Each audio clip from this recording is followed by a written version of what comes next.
સુરતના મોટા બોરસરા નજીક કીમ નદીમાં કેમિકલયુક્ત પાણી છોડાતા અસંખ્ય માછલાઓના મોત થયા છે. જીપીસીબીએ તપાસ શરૂ કરી છે. સુરત જિલ્લાના મોટા બોરસરા ગામ નજીક કીમ નદીમાં કેમિકલયુક્ત ગંદુ પાણી છોડાતા અસંખ્ય માછલીઓના મોત નીપજ્યા છે.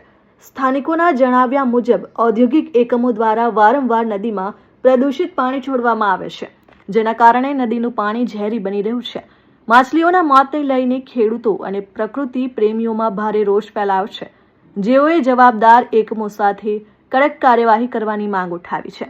ઘટનાની જાણ થતાં જ જીપીસીબી દ્વારા કીમ નદીના પાણીના સેમ્પલ લેવામાં આવ્યા છે અને તપાસ શરૂ કરવામાં આવી છે.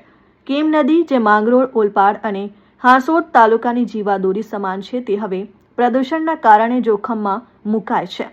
સ્થાનિકોનો આક્ષેપ છે કે જીપીસીબી દ્વારા માત્ર નામ પૂરતી કાર્યવાહી કરવામાં આવે છે, પરંતુ પ્રદૂષણ અટકાવવા માટે અસરકારક પગલાં લેવામાં આવતા નથી. હવે જોવાનું રહેશે કે જવાબદાર તંત્ર દ્વારા ક્યારે કડક કાર્યવાહી કરવામાં આવશે અને કીમ નદીનું પ્રદૂષણ ક્યારે અટકશે. મારું નામ મોટા બોરસરાનો રહેવાસી છું.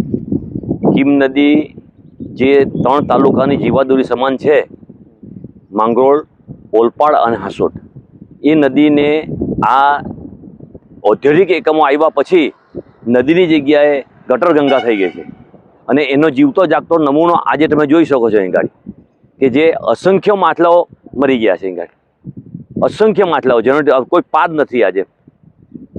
એટલે સરકાર એક બાજુ એમ કહે છે કે પર્યાવરણ બચાવો, પર્યાવરણ બચાવો, અને આ લોકો એવું કહે છે કે પર્યાવરણ ખતમ કરો, ખતમ કરો, ખતમ કરો. નહીં, કોઈ અત્યારે અમે ગયા સાલ પણ આ જ પરિસ્થિતિ ઊભી થયેલી, અને ત્યારે પણ અમે રજૂઆત કરેલી. ત્યારે પણ જીપીસીબીમાંથી આવ્યા, સેમ્પલ લીધા અને સેમ્પલ લઈને જતા રહ્યા. ત્યાર પછી એની કોઈ કાર્યવાહી થઈ નથી, નથી કોઈ પછાડી કાર્યવાહી થઈ કે નથી કોઈની આગળ થઈ, અને નથી પંચાયત ઓફિસમાં જાણ થઈ એ લોકોની કે ભાઈ અમે આની કાર્યવાહી આ કરી છે. કંઈ નહીં, એ લોકો કોઈને મળતા જ નથી, સીધા આવી જાય, ખાલી સેમ્પલ લઈને જતા રહે છે, બસ એ લોકોનું કામ પતી જાય છે. જો એક મોટરસાઇકલનું પીયુસી નહીં હોય અને તરણના સ્થળ પર જો 500 રૂપિયા દંડ થતો હોય, તો આવાને તો શું જ કરવું જોઈએ? એટલે કા જીપીસીબી જ બંધ કરી દો એટલે કામ પતે. જીપીસીબીને જે ઓફિસ જ બંધ કરી દો એટલે લોકોને છૂટ ખુલ્લો દોર મળી જાય. આ તો ખાલી ફક્ત હેરાનગતિ, જે સીધા સાદા છે ને તેને હેરાનગતિ કરવા માટે જીપીસીબી છે. બાકી જે ધંધાવાદી, જે મોટા મોટા પૈસાવાળા છે ને તેને માટે જીપીસીબી નથી. એ લોકોને તો ખાલી પોતાનો ઉલ્લુ સીધો કરવા માટે ખાલી એક ધ્યેય છે એ લોકોનો. ને જીપીસીબી શું પડી છે સાહેબ? આખા એસી ઓફિસમાં બેસવાનું છે અને અહીંયા ખાલી જે થાય તે દુનિયાનું જે થવાનું થાય. એ લોકોને પગાર મળે છે ને બીજું કંઈ મળતું નથી. એ લોકોને કંઈ ટેન્શન નથી. પાણીને શોધવું હોય ને સાહેબ, તો એ લોકો અધિકારી છે. અમને જો ગામડાના માણસને ખબર પડી કે પાણી આનું પગેરું કાઢવું કંઈ મોટી વાત નથી, કંઈ મોટી વાત નથી. સીધા તમે નીકળો, પાણીના કિનારે ચાલ્યા કરો, જ્યાંથી ગંદુ પાણી તો ખબર પડી જાય ક્યાંથી ગંદુ પાણી આવે છે, બરાબર છે. એમાં ગામનો અભણ માણસ જો કહી શકતો તે ભણેલા છે કે અભણ છે? એ જીપીસીબીમાં જેટલા બેઠા છે બધા અભણ છે, મને એવું લાગે છે.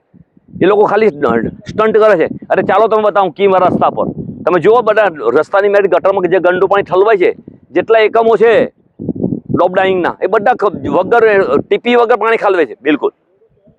તો એ લોકોને નજર નહીં ચડતું હોય? અરે સાહેબ, આ નદીનું પાણી પીતા હતા અમે. અત્યારે તમારા હાથ ધોવો, તમારા હાથ નહીં ધોવાય.